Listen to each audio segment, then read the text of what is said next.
জায়গায় জায়গায় ককটেল বিস্ফোরণ হচ্ছে, খুন হচ্ছে ওপেনলি। আবার আর্মি রাস্তায় দেখা যাচ্ছে। আপনার প্রয়োজন ছাড়া রাতে বেরোবেন না, কারণ রাস্তায় প্রচুর ছিনতাই হয়। আবার আর্মি রাস্তায় দেখা যাচ্ছে। শুনছি 50% যতগুলো মোতায়েন করা হয়েছে এর 50% আর্মি নাকি উঠানে ছিল। রাজনৈতিক ইস্যু তো দেশে চলতেছে একটা ভালো। রাত 1টা বাজে এখন আর্মি দেখলাম আমি রাস্তায়। তার মানে সারা রাতই টহল থাকবে আর্মির। কিছুদিন থেকে একটু রাস্তাঘাটে ক্রাইম বাড়ছে, জায়গায় জায়গায় ককটেল বিস্ফোরণ হচ্ছে, খুন হচ্ছে ওপেনলি। ভালো, রাত 1টা বাজে এখন আর্মি দেখলাম আমি রাস্তায়। তার মানে সারা রাতই টহল থাকবে আর্মির। এখন তো হচ্ছে নভেম্বর মাস, রাতের বেলা একটু ঠান্ডাও পড়ে, মানে শীত নেমে গেছে অলরেডি। মানুষ রাস্তায় নাই বললেও চলে, একদম রাস্তাঘাট ফাঁকা। এই ফাঁকা রাস্তায় ক্রাইম তো বাড়বে, এটা স্বাভাবিক। দেশের অবস্থাও চিন্তা করতে হবে। এখন আপনারা যারাই রাতে বের হন বা রাতে বাইরে থাকবেন কাজে বা ঘুরবেন, একটু সাবধানে থাকবেন। যারাই রাতে বের হন এখন একটু সিকিউরিটির কথা চিন্তা করবেন। অবশ্যই একটু লোকালয়ে থাকার চেষ্টা করবেন,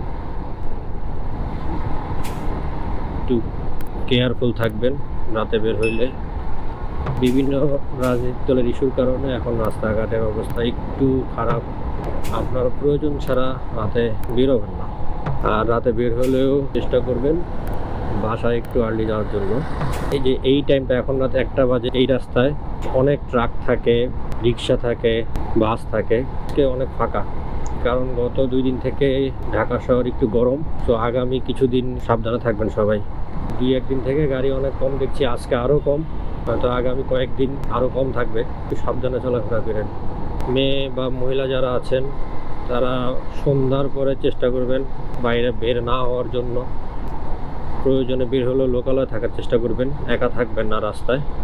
অনেক ভিডিও বা সামনাসামনি কিছু চিন্তায় দেখছি, যেমন প্রাইভেট কারের জানালা খোলা থাকে, ভিতরে যেই যাত্রী থাকে তারা মোবাইল ইউজ করে জানালা খুলে, তো তখন মোবাইল টান দিতে দেখছি। আমি নিজে সরাসরি দেখছি কয়েকবার, ভিডিওতেও দেখছি অনেক। আপনারা যারা প্রাইভেট কারের জানালা খোলা রাখেন, মোবাইল ব্যবহার থেকে বিরত থাকবেন। যারা বাস বা প্রাইভেট কার বা রিক্সায় চলাচল করেন, প্রতিনিয়ত এরকম ঘটনা দেখা যায়।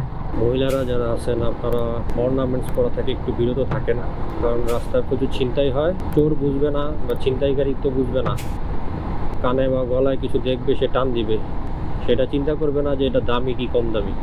মোবাইল হাতে দেখলে টান দিবে। একা কোথাও দাঁড়াবেন না, একা বাসে থাকবেন না, একা সিটে উঠবেন না।